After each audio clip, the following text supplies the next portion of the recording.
A rádio e a TV Brasil Espírita apresentam Regeneração.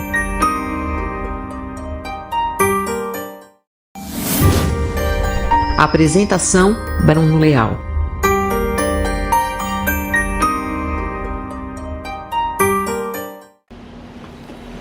Que a paz do Cristo esteja conosco. Queridos amigos da Rádio Brasil Espírita e seguidores da Rádio Brasil Espírita e TV Brasil Espírita, minha imensa alegria de poder voltar aqui com mais esse programa Regeneração, a fim de buscarmos extrair alguns conceitos que venham nos auxiliar a melhor olhar para nós mesmos e para essa experiência da existência que trazemos conosco.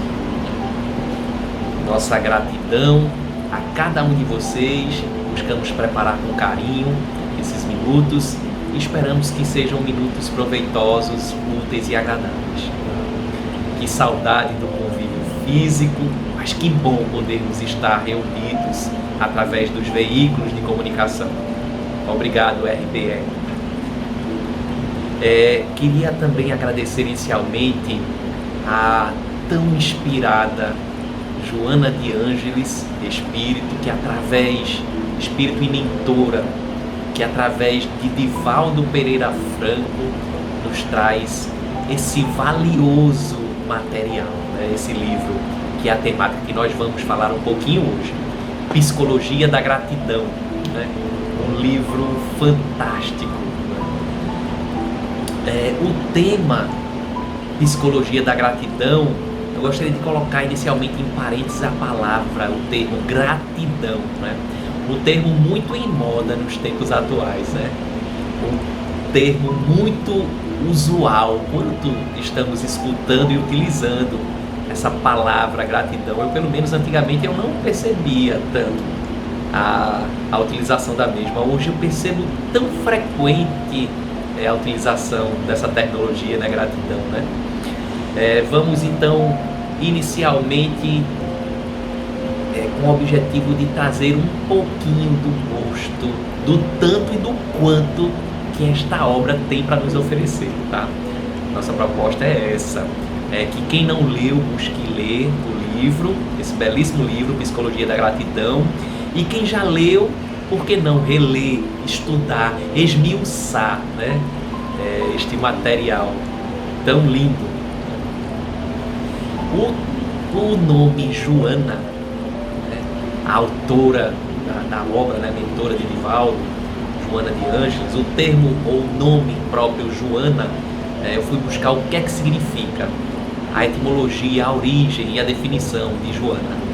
A Joana ela é um nome formado por dois termos em latim, não é? Io, que significa Deus, e Hana, que significa graça. Portanto, significa a graça de Deus, ou Deus é gracioso, ou agraciada por Deus, né? Digamos assim, que tem tudo a ver com o tema que a gente veio falar um pouquinho, né? Gratidão, psicologia da gratidão. Gratidão, que também é originado na língua latim com o termo gratus ou gratia, que significa agradável, agraciado, gracioso. Portanto, são os mesmos sinônimos e definições, né? De Joana e de gratidão também. Então, nossa imensa gratidão, Joana e Divaldo. A nossa proposta seria nos ampliarmos nossos conceitos e compreensões sobre essa temática, tá? Joana, de uma forma bastante curiosa, ela inicia a obra com um mito.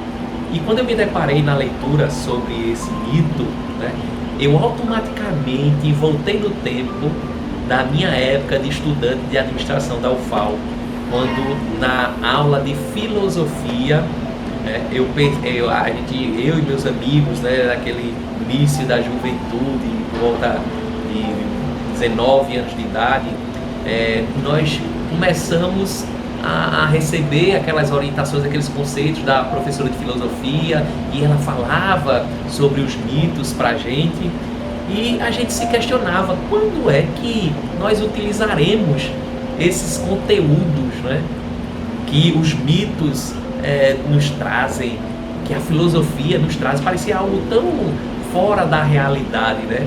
E lembrei também agora, nos últimos tempos, eu sendo pai, né, entre os meus filhos, 2 filhos gêmeos de 12 anos, e as primeiras aulas dele na escola, né, de filosofia, e eles também trouxeram esse mesmo questionamento, né, que eu fiz há tempos atrás.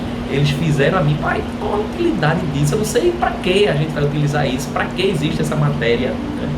Filosofia, ou muito menos os mitos, essas histórias contadas, histórias, né, que nós utilizávamos antes com ES, né? E o que é mito, né? Vamos à definição do que é mito para a gente começar a tatear, a refletir sobre esse conteúdo. Mito significa lenda, narrativa, que traz consigo um teor fantástico, simbólico, né? Algo ou alguém também, pode ser, cuja a existência não é real ou não pode ser comprovada, né? Seria a definição de mito, né? Essa é história contada não exatamente real, né, não comprovada, ou essa pessoa ou esse ser, né, que também não é real, né, é criado, né, fantasioso, inventado, né, imaginado.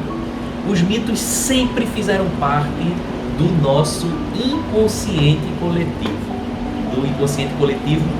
das nossas sociedades ao longo do tempo. Ele apresenta em si explicações lógicas às complexidades dos fenômenos de nossa própria vida. Olha só qual é a proposta dos mitos, né? Explicar os fenômenos de nossa vida e as complexidades, ou seja, mergulharmos através de nossas reflexões pelas histórias que não necessariamente precisam ser as nossas histórias vividas. São as histórias que nós percebemos, imaginamos, sentimos, expressamos e deixando uns para os outros, com o intuito de trazer à tona novos olhares e ensinamentos nossos sobre nós mesmos, sobre os outros, sobre a existência das vidas. Todos os grandes mestres, nos conta Joana, inclusive o próprio Jesus Cristo, utilizou desse artifício, né, da contação de histórias, as famosas e ditas parábolas, né? As expressões daquelas histórias contadas aos outros, que também trazia consigo um grande valor, né, pelo que ela levava e leva-nos a refletirmos, né, diante dessas histórias. A mitologia torna-se então a psicologia essencial, que contribui para o despertar de nós quanto indivíduos, né? Esse olhar sobre essa história, olhamos para nós próprios e para as situações que estamos experimentando nas relações diversas que vivenciamos, em favor da nossa renovação interior, né? Dos nossos conceitos, das nossas propostas, dos nossos comportamentos. O mito que Joana nos traz é o mito de Perseu. E lembrei-me desse personagem Perseu. Fui buscar então o que significa o nome Perseu, né? Qual a origem do nome Perseu e o significado, a etimologia do mesmo. Perseu significa filho do fogo. E essa história, assim como o próprio nome sugere, ela traz, né, reflexões sobre a coragem. Perseu descrito como um herói, a força e os valores morais que são experimentados nesse mito, as lutas, os perdões que são vivenciados nessa história. O mito inicia com o personagem Acrísio, que seria o rei daquela região, né? Daquele reinado, Argos, né? Acrísio fui buscar, que significa aquele que não discerne, né? O oráculo, em contato, né, com o Acrísio, o rei Acrísio, acaba revelando a Acrísio que ele seria assassinado pelo seu próprio neto. Diante daquela situação, né, imaginemos nós, né, sendo rei, temos todo aquele reinado súdito, as possibilidades, os recursos ao nosso favor e à nossa vontade. E aí o oráculo vem e diz que nós seríamos assassinados pelo nosso próprio neto. Foi assim que aconteceu. Então, o mito conta que, temendo esse fato, Acrísio decide aprisionar a sua filha amada, Dânae. Dânae foi buscar o que significa água, ou filha da água.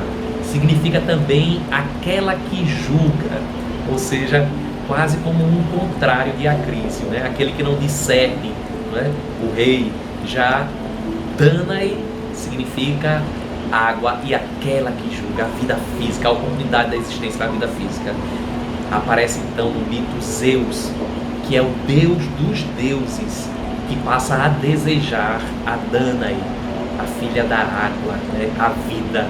Então, Zeus se transforma numa chuva de ouro e consegue adentrar aquela prisão onde Dânae se encontrava. Diante daquela relação, Dânae acaba engravidando, né? E vem ao nascimento Perseu, filho de Zeus, deus dos deuses, e filha de Dânae, a filha da água, da vida, não é a que julga. Porém, Acrísio, temendo, né, a chegada do seu neto, conforme o oráculo citou, que seria a causa de sua morte, né? Imaginemos o prendimento, o apego ao rei Acrísio, o rei de tudo aquilo que era favorecido pela sua posição de rei. Então ele decide, né, retirar Dânae da prisão e coloca Dânae, sua filha amada, e Perseu, seu neto, numa caixa de madeira e os lança em mar alto à sorte, né? Era uma morte certa, porém ele decide, quase como lavar as suas mãos, né, lançar os dois no fundo ao mar alto, né, ao mar alto, e deixar sob a sorte deles próprios, né, a conservação de sua vida, né? Era praticamente impossível e improvável. E o mito continua dizendo que então Zeus sopra um vento brando, né? Um sopro assim como encontrado no livro de Gênesis, quando simbolicamente diz que Deus sopra nas narinas daquela formação de barro e a vida começa a surgir, né? Os ventos brandos, que também simbolizam a passagem, o tempo que constantemente estamos vivenciando, né?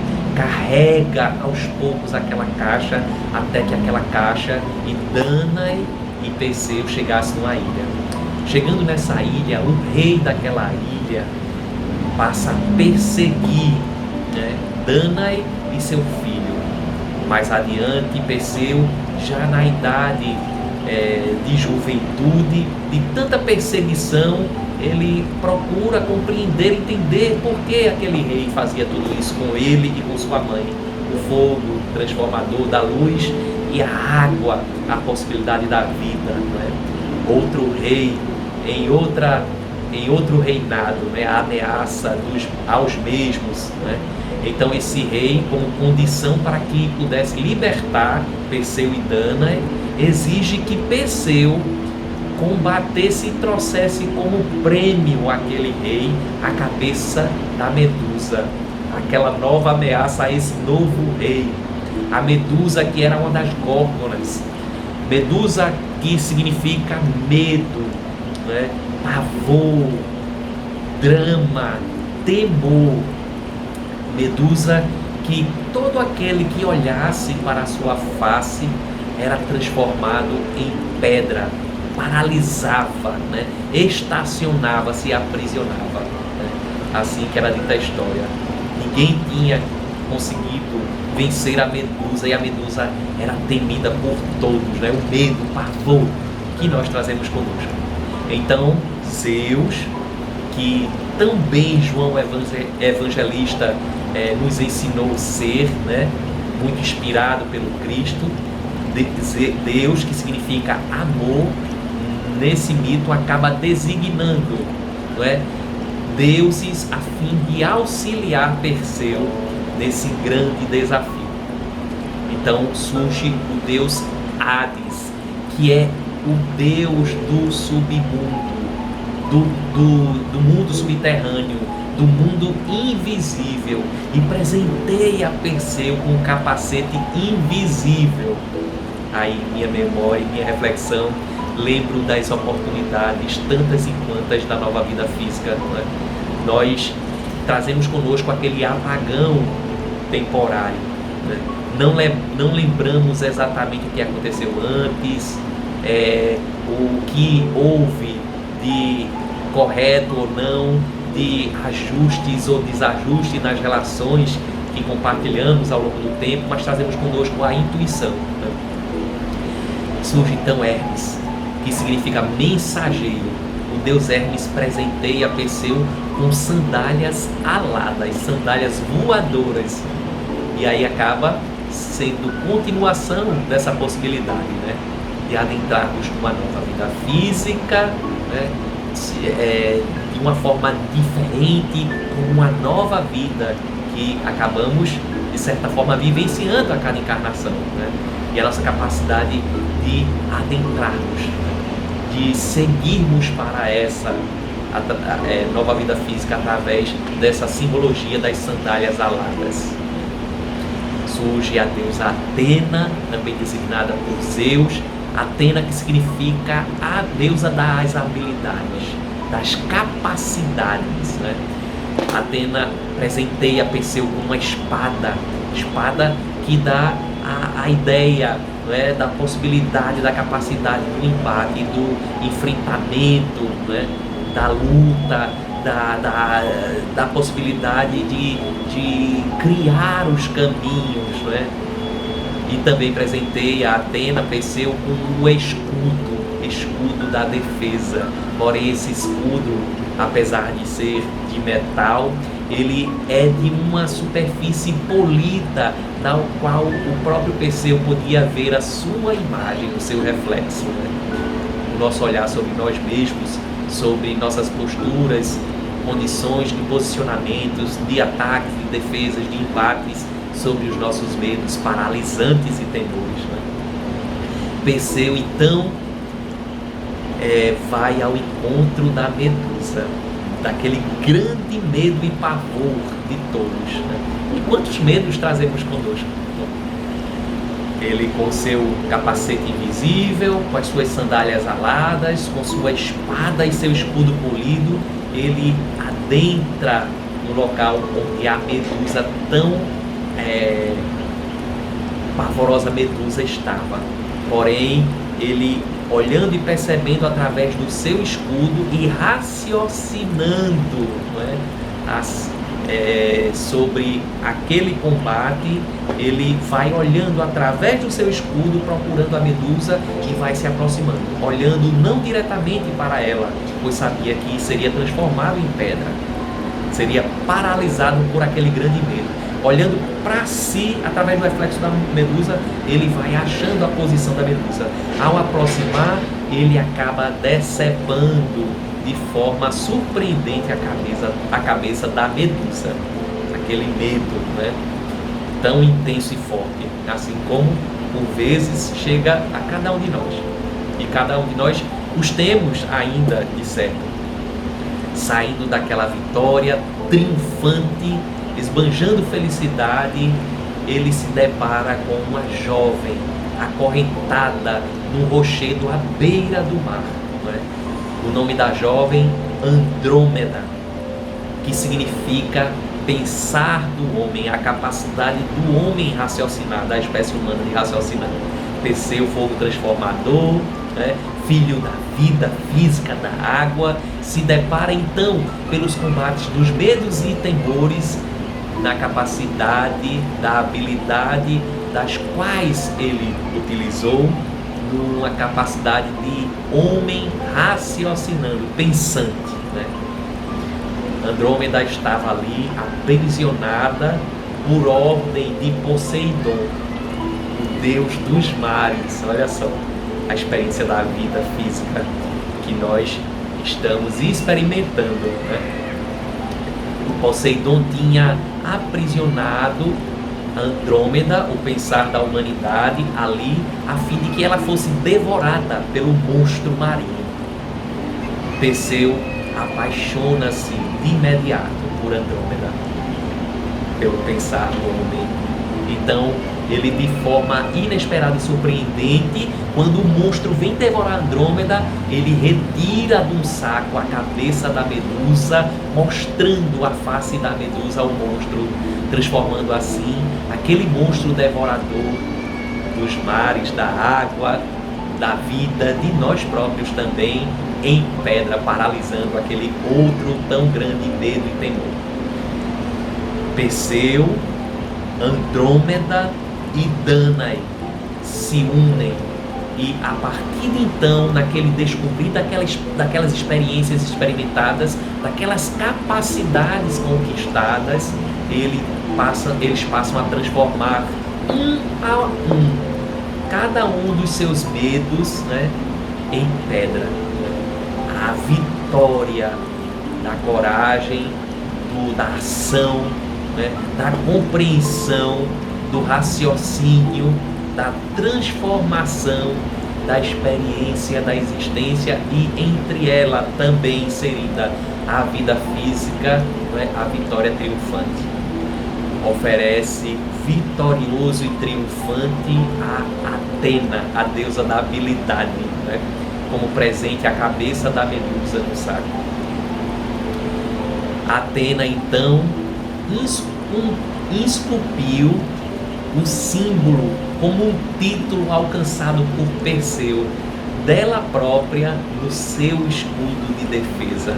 Olha só. Perseu então feliz, muito feliz e realizado com Andrômeda, né? Ele agradece então aos deuses.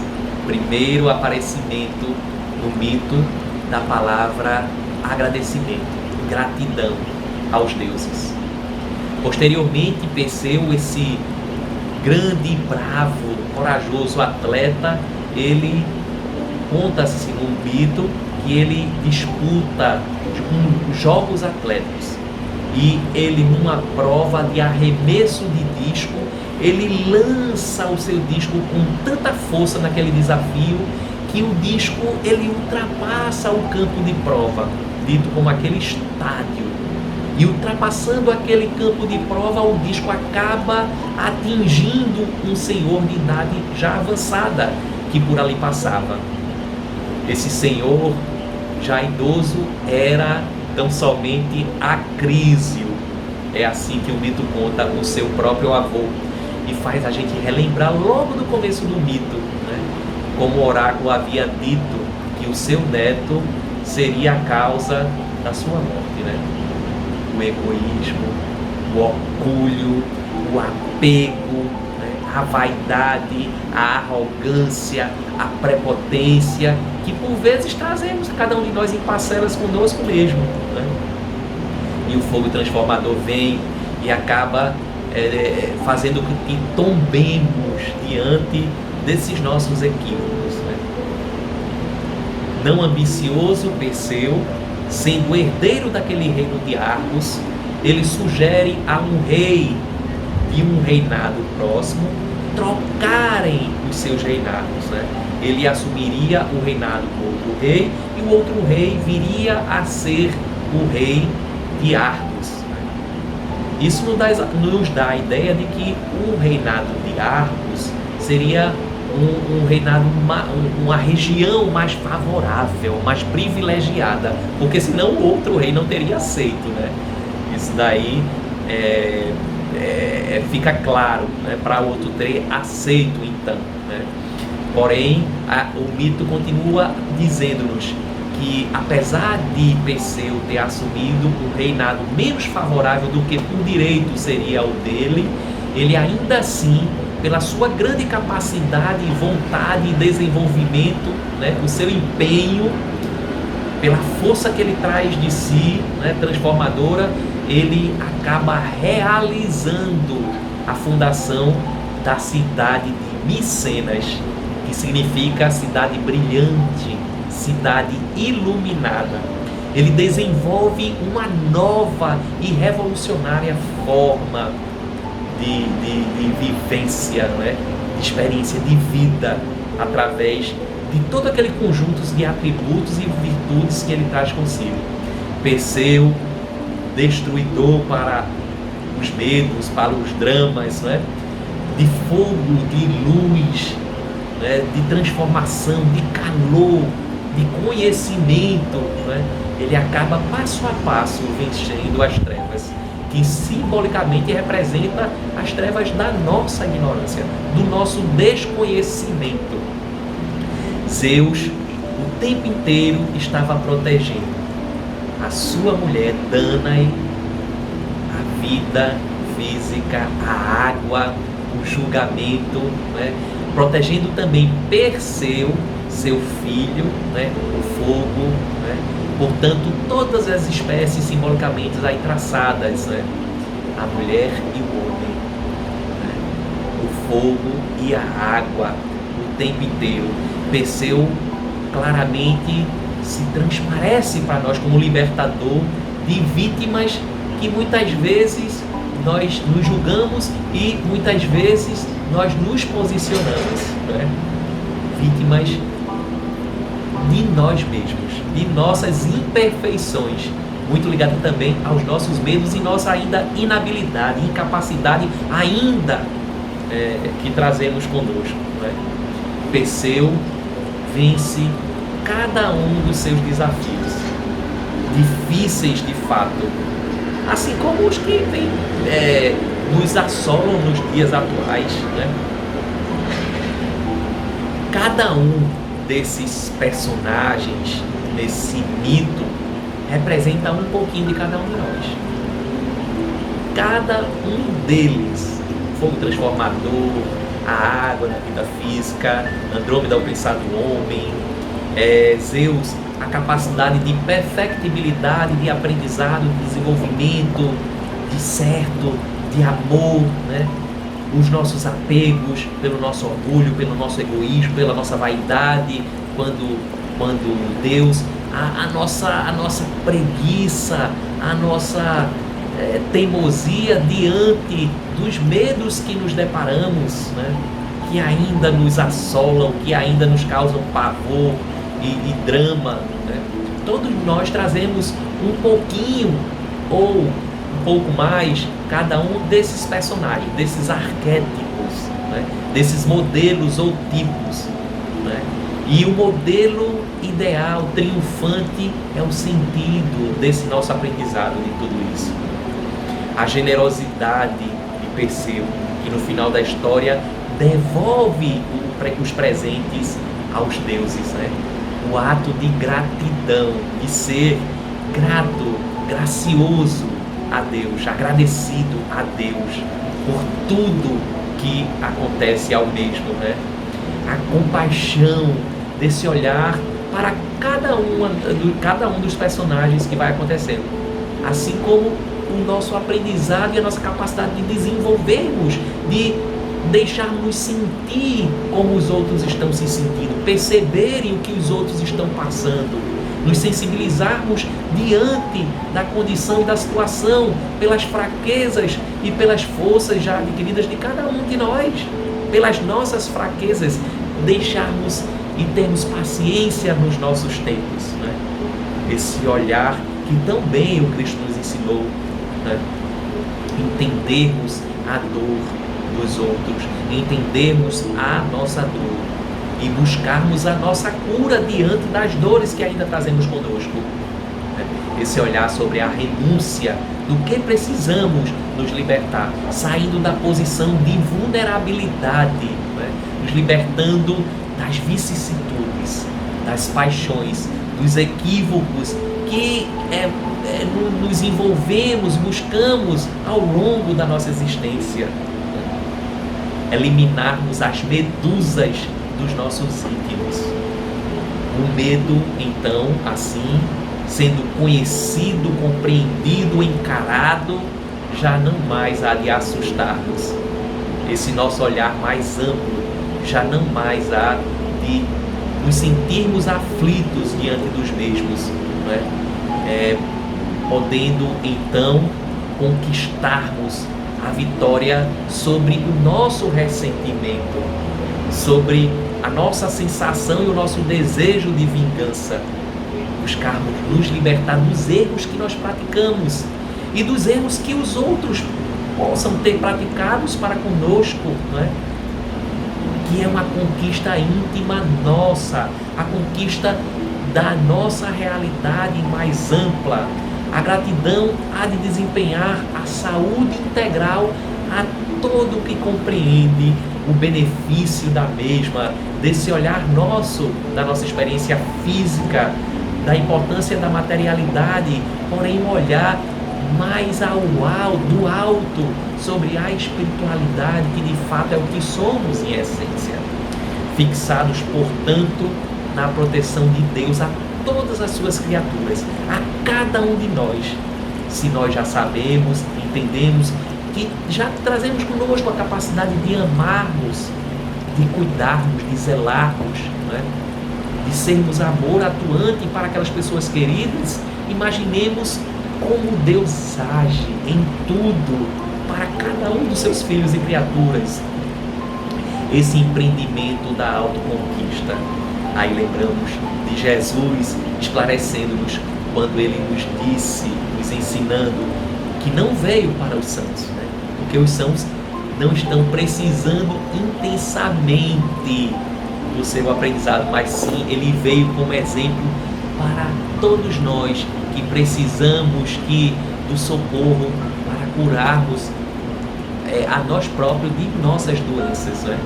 E continua o Cristo Jesus dizendo que veio, ou seja, o seu exemplo, o seu modelo, né, como guia de cada um de nós, foi para que tivéssemos o exemplo da vida em abundância, né? É um crescimento emocional que nos liberta da sombra que ainda possamos ter conosco, né? E aí Joana vem e lembra-nos sobre ensinamentos valiosos de Carl Gustav Jung, quando ensina-nos que cada um de nós trazemos conosco uma consciência, um centro inferior de consciência, que é o ego, onde lá está condicionado os nossos pensamentos, as nossas ideias, os nossos sentimentos, as nossas lembranças, percepções sensoriais do nosso corpo, das existências que trazemos conosco, né? É como nós estamos, o que trazemos de nós, né? Tudo isso, as lembranças, pensamentos, ideias, sentimentos, né?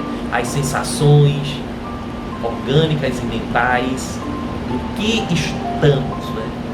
E que exerce uma função de aceitação, o ego em nós, de seleção e de controle por aquilo que já experimentamos e estamos senhores por trazermos conosco, dos desejos, das exigências de nós como indivíduos. Porém, o nosso olhar além sobre o self, que é o principal arquétipo humano, o principal modelo, tipo que almejamos e que estamos aprendendo a descobrir, né? De nós próprios, de nós mesmos, o potencial ao qual estamos destinados, né?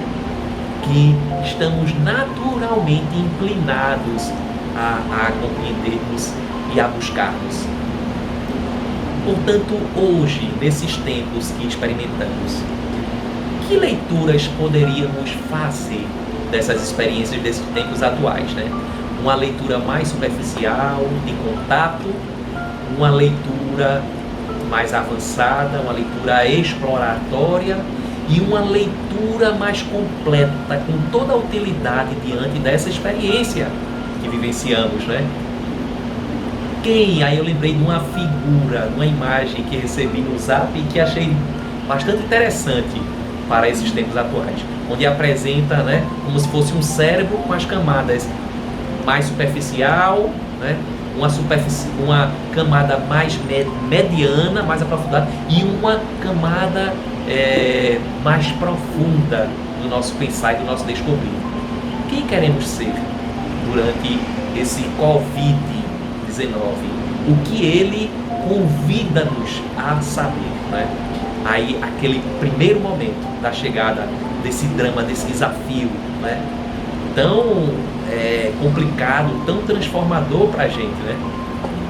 Boa parte de nós acabamos acumulando os bens, compras pelo pânico, né? Uma sensação de fácil irritabilidade diante desse medo, desse pavor, que é a situação pela nossa possível ameaça da segurança, pela possível ameaça dos recursos, das mudanças na economia trazida, pelos temores por aqueles que nós gostamos, sentimos e nós torcemos e zelamos para que não aconteça nada de mal, né? Aquela primeira impressão e nossa primeira prática das compras, da irritabilidade, de armazenar comida geral, materiais de limpezas em volumes, medicamento, tudo aquilo que nós tememos não ficar sem, né? Essa zona de medo, né? No olhar mais aprofundado, a zona de aprendizagem, que é o nosso passo adiante, né?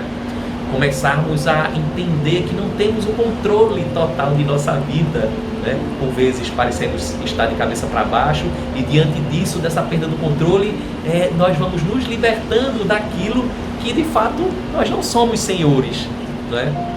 E precisamos nos refazer diante da experiência, sobre o nosso olhar sobre o consumo, o que é que nos faz bem, o que é que nos faz, o que é que eu preciso, o que é que eu não preciso, diante das notícias que nos chegam, né?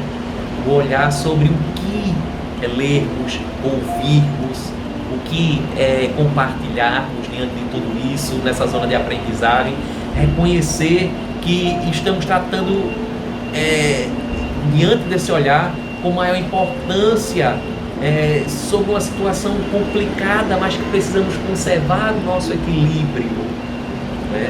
Unir as nossas sensações, as nossas necessidades ao nosso raciocínio e ao bem comum, né?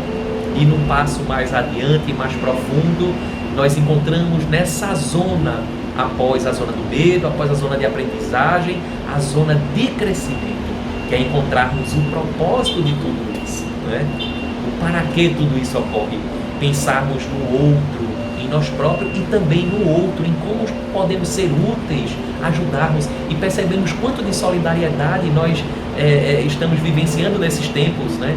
A gratidão como um sentimento de defesa e de benefício a nós próprios, e como faz bem aos outros também agirmos com o sentimento de gratidão, né? Buscarmos viver o presente, esse tempo tão maravilhoso de todo instante. O que estamos vivendo, por que estamos vivendo cada presente e para quê, né?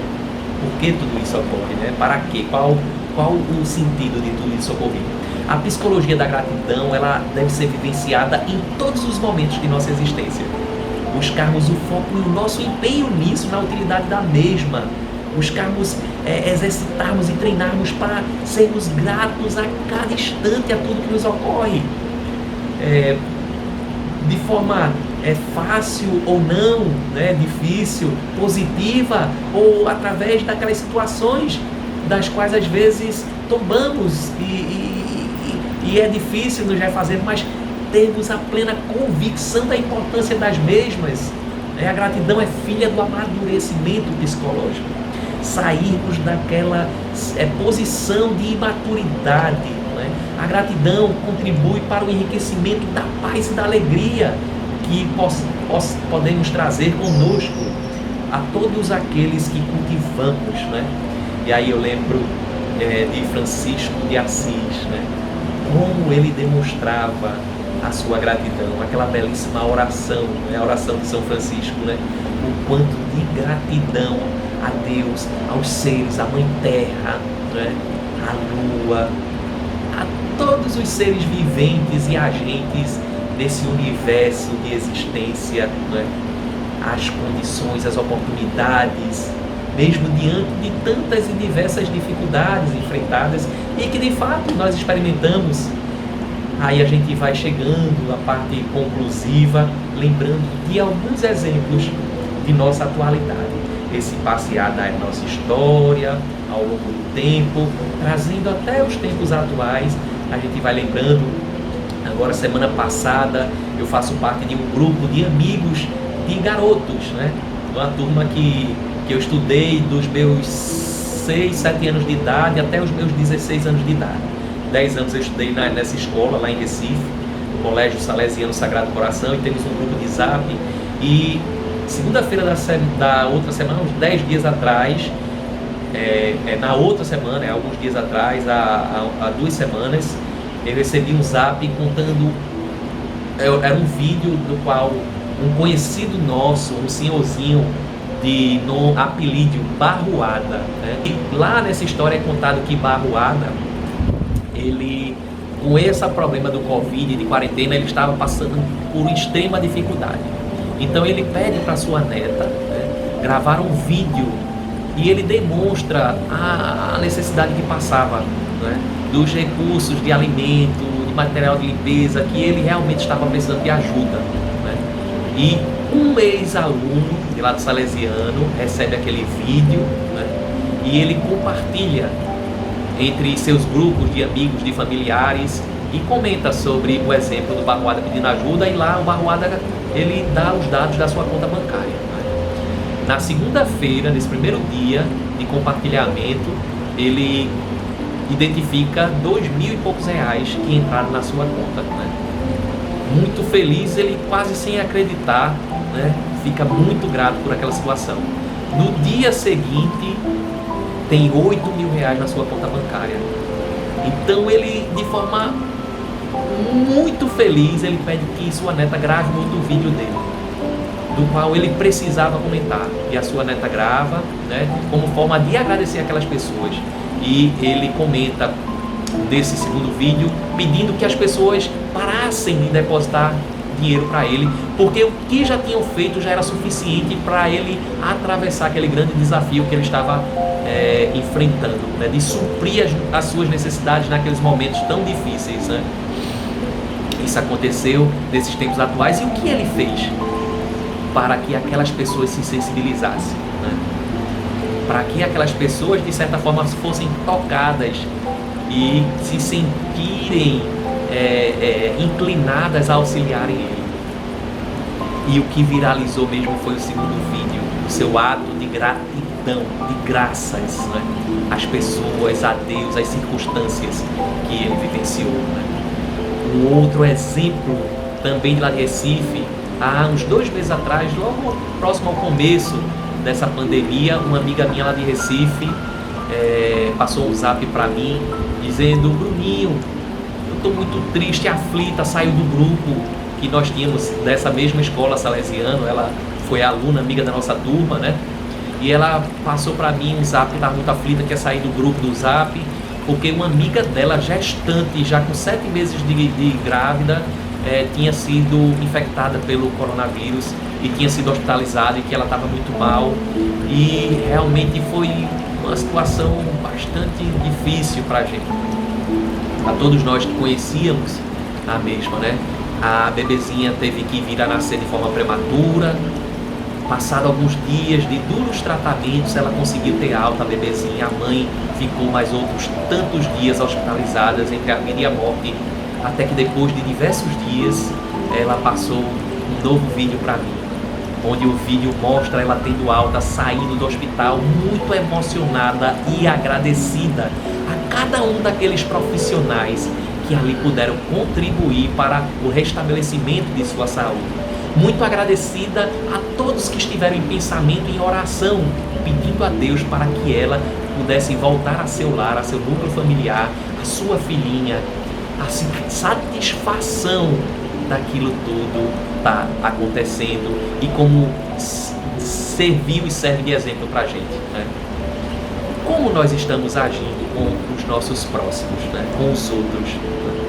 Aí eu citei 2 fatos lá de Recife, da minha cidade natal, mas eu estou morando há 21 anos em Maceió. em minhas reflexões diante disso, eu comecei a refletir em como eu estou sendo com os meus próximos mais próximos.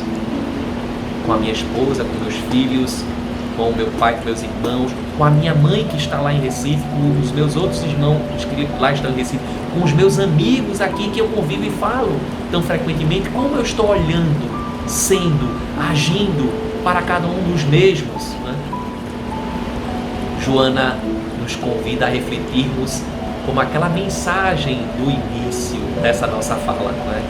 Avaliarmos os nossos conceitos, os nossos planejamentos, os nossos propósitos, o nosso norte, o nosso destino, o nosso objetivo traçado, né? Aí eu lembrei dessa semana passada, quando eu percebi na cabeleira da minha esposa alguns fiozinhos brancos, né, diferente do normal dela, né?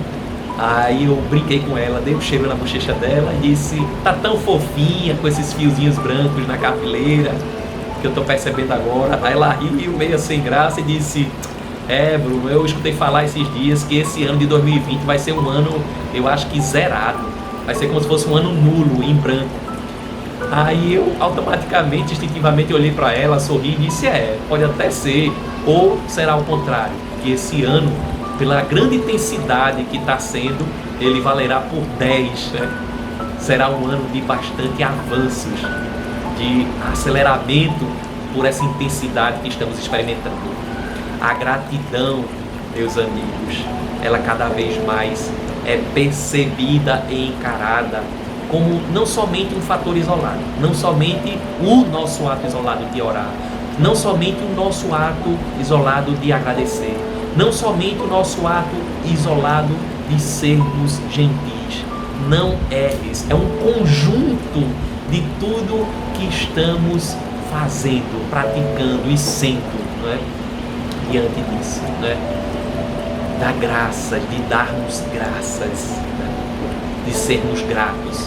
Os problemas, nós sabemos que os temos, nós vivemos, sentimos os mesmos, mas também nos chegam as diversas oportunidades.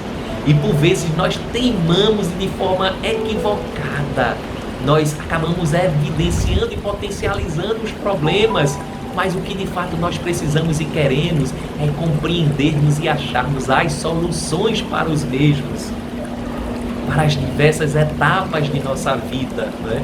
Aí eu lembrei de um amigo meu que trabalha na área da saúde nesses tempos atuais, na Secretaria de Saúde aqui do estado de Alagoas. Converso com ele diariamente pelo Zap, né? A gente comenta: eita, que saudade dos cafezinhos após o almoço, onde nos juntávamos entre amigos para tomar um cafezinho e papear durante alguns minutos, né? E como estamos sentindo falta disso, né? E ele disse: Bruno, eu fico chateado, as pessoas reclamam demais.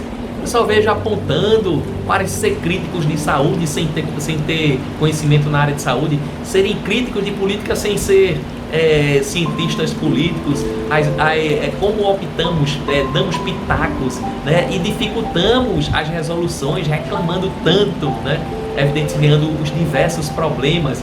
Aí ele diz: eu quero ver. Aí ele diz, né, naqueles momentos de chateação: venha, tem trabalho demais aqui, venha também botar a mão na massa, para você ver o que é que estamos fazendo, o que é que acontece. É muito fácil ficar reclamando e acusando, né? Olharmos de fato o que não está bom, mas também olharmos o tanto de coisa que nós já conquistamos e que está bom e que pode ficar melhor, né? Olharmos o trânsito que já não está tão intenso, né? Olharmos os diversos trabalhos que podem ser uma alternativa dos trabalhos de home office e de maior proximidade com as pessoas do nosso núcleo familiar. Os avanços das diversas formas de comunicação que se tornaram corriqueiras e frequentes, como tivemos e estamos praticando as diversas formas de nos comunicarmos de formas variadas, né? Reclamar significa clamarmos com força, pedirmos, suplicarmos fervorosamente, dobrado, né? Sermos ingratos é sermos imaturos, não percebermos de fato tudo que nos ocorre, olharmos com olhar melhorado e mais assertivo da importância de tudo que estamos experimentando e vivenciando. Então, diante disso, qual o foco nosso? Como devemos olhar, agir e sermos, né? O nosso olhar sobre a espiritualidade. Aprendermos a dar graça a todos, a tudo, em todos os tempos, né? É um treino, estimularmos nosso cérebro diante desse propósito, diante dessa meta, aprendermos a sermos de fato oração viva e agindo o tempo inteiro para conosco mesmos, para com os outros e para com Deus. A gratidão é um estado de espírito. E aí a gente vai concluindo, lembrando do Cristo Jesus nos dizendo, diante desse olhar da compreensão que a revelação espírita tanto contribui, desse olhar da união, da compreensão dos dois planos, físico e espiritual, né? Gratidão é um estado de espírito. Reconhecermos, sabermos, entendermos e vivenciarmos o reino de Deus que está dentro de cada um de nós. Temos sempre inúmeros e muitos motivos para sermos gratos, meus irmãos. Vou deixar como sugestão para experiência complementar o Poema da Gratidão, trazidos a nós numa obra mediúnica, né, da espírito Amélia Rodrigues, através de Divaldo Pereira Franco. Muito obrigado, um beijo fraterno a cada um de vocês. E vamos terminando, como de costume. No início, trouxemos o que a paz de Cristo esteja conosco e vamos concluindo que a paz do Cristo também sejamos nós. Beijo fraterno.